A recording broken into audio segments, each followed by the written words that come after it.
আমার সব কথা ভাব।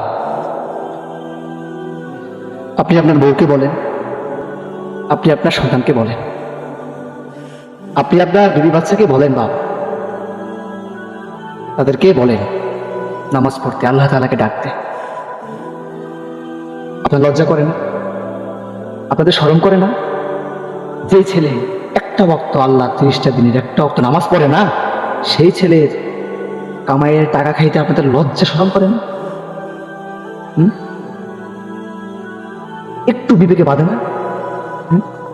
আপনার ছেলেটা যে নষ্ট হচ্ছে, জাহান্নামের দিকে চলে যাচ্ছে দিন দিন, একটু আপনার ভয় করে না? হ্যাঁ, ভয় করবে কি লেগে? ভয়টা করবো কি লেগে? আমরা তো চাই কি, আমার পিতামাতারা কি চায়? টাকা। আমার সন্তান জাহান্নামে গেল না জান্নাতে গেল সেটা তার বিষয়।